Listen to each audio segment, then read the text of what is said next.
చూస్ country delight, live better. ఇప్పుడే country delight app ని download చేసుకోండి. సినిమా విడుదల వేళ థియేటర్లు బంద్ చేస్తున్నట్లు వచ్చిన వార్తలపై ఏపీ డిప్యూటీ సీఎంఓ కార్యాలయం తీవ్రంగా మండిపడిన విషయం తెలిసిందే.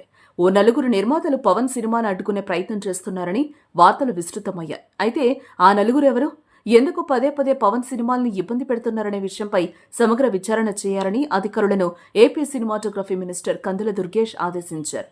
అయితే పవన్ సినిమాకు అడ్డు తగిలే వారిలో అల్లు అరవింద్ కూడా ఉన్నట్లుగా వార్తలొచ్చాయి. తాజాగా దీనిపై అల్లు అరవింద్ స్పందించారు. ఈ మేరకు ఆదివారం గీతా ఆర్ట్స్ ఆఫీస్లో మీడియాతో మాట్లాడారు. ఆ నలుగురు అని వార్తలు వస్తున్నాయి. ఆ నలుగురికి నాకు సంబంధం లేదు. అసలు ఆ నలుగురిలో నేను లేను. వారితో అన్ని సంబంధాలు ఎప్పుడో తెంచుకున్నాను. తెలంగాణలో ట్రిపులే తప్ప నాకు ఏ ఒక్క థియేటర్ కూడా లేదు. ఆంధ్రాలో కూడా కేవలం 15 లోపే ఉన్నాయి. దయచేసి ఆ నలుగురు అని వేసేటప్పుడు నా పేరు వాడకండి. నా వృత్తి సినిమానే నమ్ముకున్నాను. కావాలనే కొందరు నా దగ్గర థియేటర్లు ఉన్నట్లు ప్రచారం చేస్తున్నారు. పవన్ కళ్యాణ్ సినిమా విడుదలకు ఉన్నప్పుడు ఎవరైనా థియేటర్లు బంద్ చేసే నిర్ణయం తీసుకుంటారా? అది దుస్సాహసమే అవుతుంది.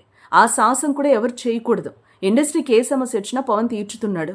అలాంటి వ్యక్తిని ఇబ్బంది పెట్టడం సరికాదు. గతంలో పవన్ కళ్యాణ్ను తాము కలిసినప్పుడు సీఎం చంద్రబాబును కలవాలని తమకు పవన్ చెప్పారు. కానీ కొందరు కలవకుండా నిర్లక్ష్యం చేశారు.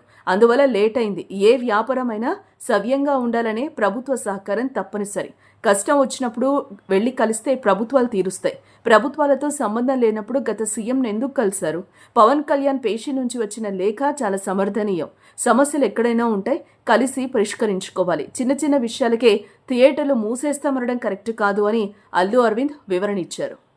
పవన్ కళ్యాణ్ సినిమా రిలీజ్గా రాబోతుండగా మేము సినిమాలు మూస్తాము అనేది దుస్సాహసం చేయకూడదు.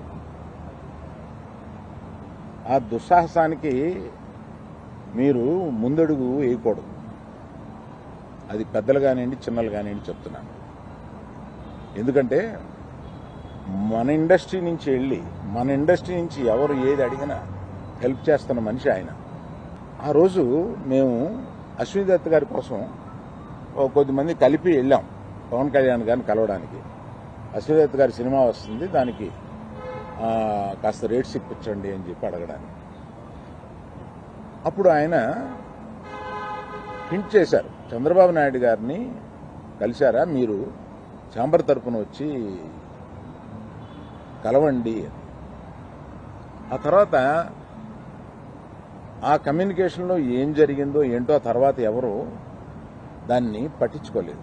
నేను ఒకళ్ళిద్దరితోటి ప్రస్తావిస్తే, చంద్రబాబు నాయుడు గారు మాకు తెలిసిన ఆయనే కదా, పవన్ కళ్యాణ్ గారు మాకు తెలిసిన ఆయనే కదా, మేము వెళ్ళి పని చేయించుకుంటున్నాం అన్నారే తప్ప ఛాంబర్ వారు కానీ ఏ సంస్థ కానీ వెళ్ళి అఫీషియల్గా మనం అందరం వెళ్ళి కలిసి కష్టం వచ్చినప్పుడు కలవడం వేరండి.